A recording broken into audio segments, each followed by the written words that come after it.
with a WWE star responding to a lawsuit and more. This is Wrestling Rambles. My name is John, and you're watching the Wrestling Report.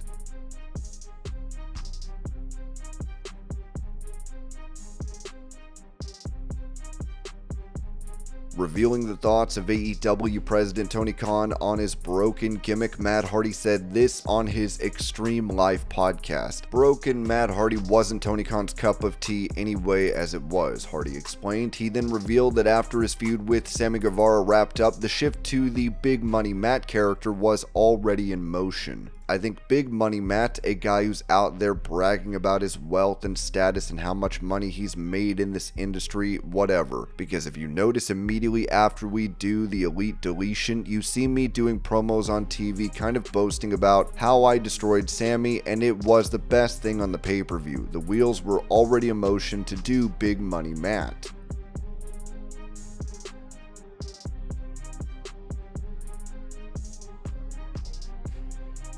Recalling the cancelled biopic about his career where Chris Hemsworth was set to portray him, Hulk Hogan noted on the PBD podcast they kind of missed a beat in the contract, you know, so Netflix screwed up. Yeah, there was a payment that wasn't placed at the right time. The script was amazing. Actually, Scott Silver, who wrote the script for The Joker, Wolf of Wall Street, and a bunch of other movies, said, "This is the best thing I've ever written." When I read it, I thought, oh my god, this is really good. At the time, I was in a space where I told him the positive stuff about wrestling and the negative stuff about wrestling. I spent about 3 years with this writer going back and forth. When I read it, it was very, very dark, if that would be the right word, but it was probably what the public may want to see, you know, and when I read it, I thought, oh my gosh, if this thing comes out, there was talk that Chris Hemsworth had never played a real person before and he would probably win an Oscar and the movie too. This thing's so powerful, very powerful. I said, oh, that's great. Everybody's going to do really great, but then I'm going to be left here. She stands alone, and that might be the last thing people remember me for. So I was just moving forward at the time, and when they business-wise missed a date, there was an option for me to pull out, and I pulled out.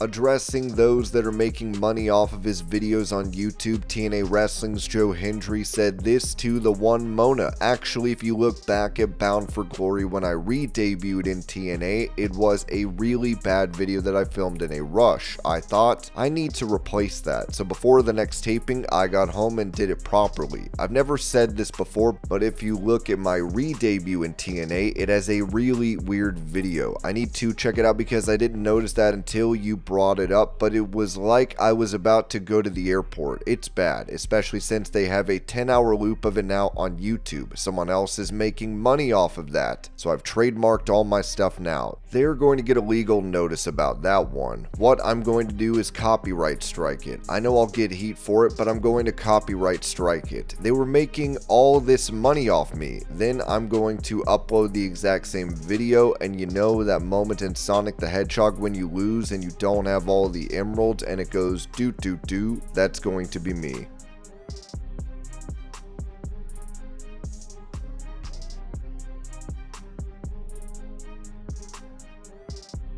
Asked about his father, Rey Mysterio, being in the WWE Hall of Fame, Dominik Mysterio told Chris Van Vliet he's in the Hall of Fame now. Okay, after what, 30 years? Took him long enough, right? I still don't think he was worthy of it. Did I walk out? Yeah, I did walk out of his induction. It was necessary, you know? Now that you bring it up, I do remember walking out. I think it was because I felt some type of way. I didn't believe he deserved to be in the Hall of Fame, at least not yet. Once he loses to me and gives up his mask, then maybe, but I have no say in it.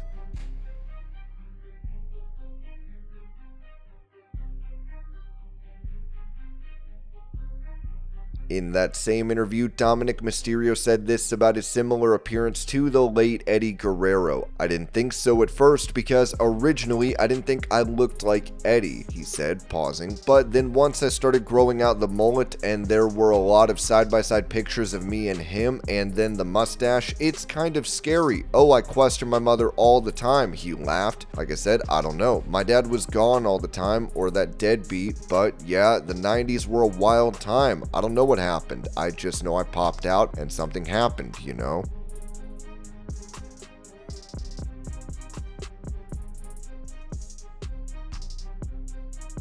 Also, Dominik Mysterio said this about being CM Punk's first opponent in his latest run with WWE, telling Chris Van Vliet, "Yeah, kind of crazy. I didn't expect it to be me just because we have so much great talent right now, especially the roster we have today, Raw and SmackDown, but the fact that they trusted me to go in there with him on his first match back, like you said, after what, 10 years? I'm glad I was able to give him his first punch. It was special because I knew the company trusted me with things like that.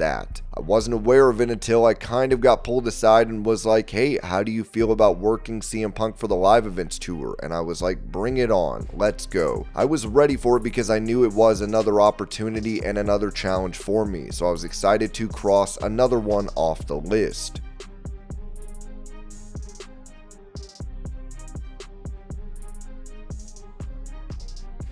Showing off behind-the-scenes footage of filming for WWE's transition to Netflix next year, Triple H posted this to X. That's like the most. And we are rehearsing. Roll video. Ready, and action.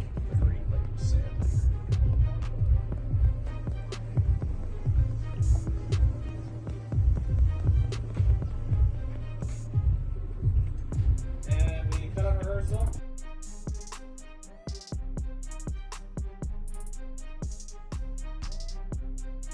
Staying on the topic of Raw moving to Netflix, details on its runtime were provided as Ringside News wrote that as WWE prepares for its January 2025 move of Monday Night Raw to Netflix, uncertainty remains over the show's runtime. While many expect Raw to return to its 3-hour format, Dave Meltzer has provided new insights into the discussion taking place behind the scenes. In the latest Wrestling Observer newsletter, Meltzer reported that the exact length of Raw episodes has not yet been finalized, with ongoing conversations between WWE and Netflix. The impression we were given more than a month ago on Raw was that they don't need to have a set time on Netflix, Meltzer noted. This suggests WWE could adopt a more flexible approach, adjusting episode lengths based on creative needs and storyline demands each week. However, Meltzer added that this flexibility is still under discussion. While a 3-hour standard remains a likely scenario, the lack of broadcast time constraints on Netflix provides WWE with the freedom to shorten or extend episodes as required. Meltzer also highlighted similar uncertainty surrounding SmackDown, which will remain on USA Network. USA could use a third hour to help with the overall ratings of the station, Meltzer explained. With SmackDown set to become USA Network's only wrestling show in January, the network may push for an extended runtime to help maintain viewership. The first Raw episode on Netflix, scheduled to take place in Los Angeles, is designed to attract key Netflix executives and showcase the show's potential on the streaming platform.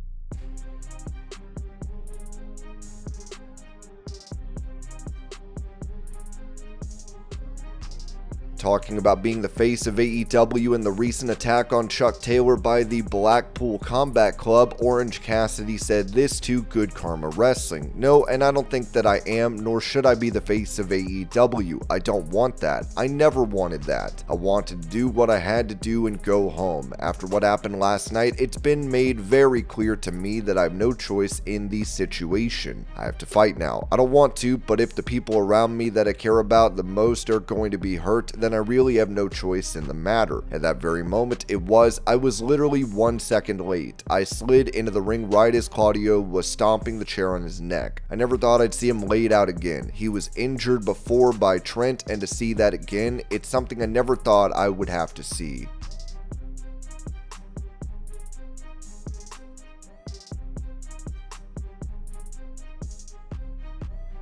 Speaking about UFC star Conor McGregor making the move to WWE in the future, Cody Rhodes told the Schmo, "I'll say that one person I'd love to see just dip his toes in the WWE would be Conor McGregor. We were just talking about Proper 12 whiskey, and I think Conor should give it a try. The competition environment at WWE is different from what people might expect. It's so much about who's the most disciplined, the most professional, getting to the finish line, making it to a WrestleMania. Someone like him, who's competed at the highest level in so many incredible fights, maybe it's time to explore the more entertainment side of sports. I think he'd be great at it."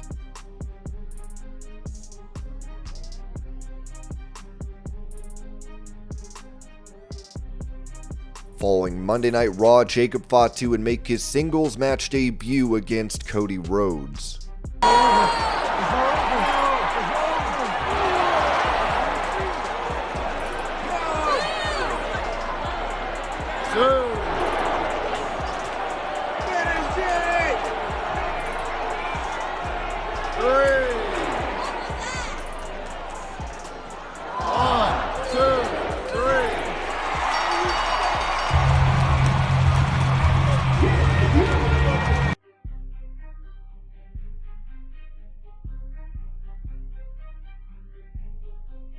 Taking to X, AEW's Maria Kanellis posted a photo of herself and provided an update on her health, writing, "Hello all, I am still in the hospital. The surgery went well and my blood work looks good. We should have the biopsy results in 7 to 10 days to figure out exactly what the mass was. I like to call the mass Arnold. I may stay overnight one more night because I have nausea and a headache when standing, which may be blood pressure related or something else. Everyone at Rush has been amazing and so kind."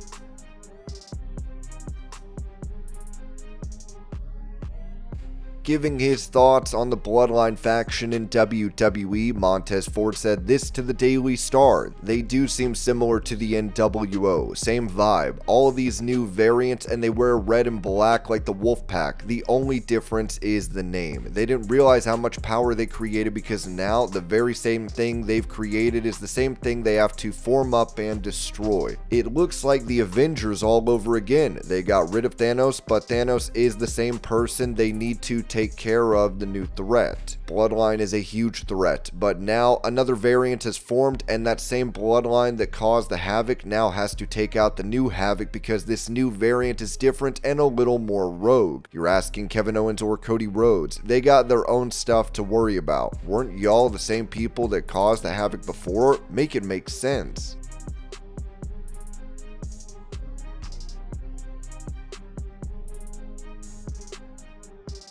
Going over a lawsuit that Logan Paul is facing, Ringside News wrote that Logan Paul, widely known for his success in entertainment and business, is now dealing with a legal challenge involving his Prime energy drink. Lionel Messi's beverage company has filed a lawsuit against Prime, and Paul has recently responded to the situation, addressing the claims. Following the launch of Messi sports drink, Mass Plus, by Mark Anthony International in June, fans of KSI and Logan Paul noticed a resemblance to Prime Hydration, and quickly labeled it a ripoff. On October 8th, 2024, Mark Anthony International took legal action against Prime, seeking a court declaration that their Mass Plus design does not infringe on Prime's trademarks. In the lawsuit, Mark Anthony International argues that the two products differ enough in design to prevent consumer confusion. They also contend that the unique marketing strategies by each company's influencers help to clearly separate the brands. While speaking on his Impulsive podcast, Logan Paul finally addressed the lawsuit filed by Mark Anthony International, the company behind Messi's sports drink Mass Plus. Logan expressed surprise at the legal action, noting that while Prime hadn't officially accused Mass Plus of trademark infringement, there had been informal discussions about potential overlap. He mentioned that instead of working toward a private resolution, Messi's brand decided to take the matter to court. "Messi is somehow suing us for copying us. How is that possible?" Logan said. "We haven't officially accused him of infringing on our trademark trademark, but there have been conversations that I cannot speak much on. But they ultimately decided that instead of reaching a resolution behind the scenes, they'd rather bring it to the court. Logan explained that fans frequently mistake Más Plus for a Latin version of Prime, especially in Spanish-speaking regions, where people often think Messi partnered with Prime for a localized drink, or a Messi version of Prime just like we sponsor our athletes. They think it's like his Spanish version of Prime. He added in Latin countries, they think it's the Latin version of Prime, and Messi's partnered with us. When asked about their response plan, Logan Paul hinted that Prime has a strategic approach in place, expecting it to capture global attention as the lawsuit unfolds. He also made sure to state that the lawsuit itself was very stupid. Yeah, it's kinda stupid. We have a plan. I'm sure it'll make global headlines, he revealed. We'll see how this plays out. This lawsuit is simply one of many that have been filed against Logan Paul as of late. Logan Paul was also hit with a lawsuit from a NASCAR driver, Cesar Beccarella, who claims the brand has infringed on the trademarks of his supplement company, Alpha Prime. In addition to that, Prime is also facing legal action from the U.S. Olympic and Paralympic Committee and was also slapped with $68 million lawsuit by Refresco, the company that supplies the Prime energy drink. Therefore, it remains to be seen what Logan Paul has planned for Messi's lawsuit.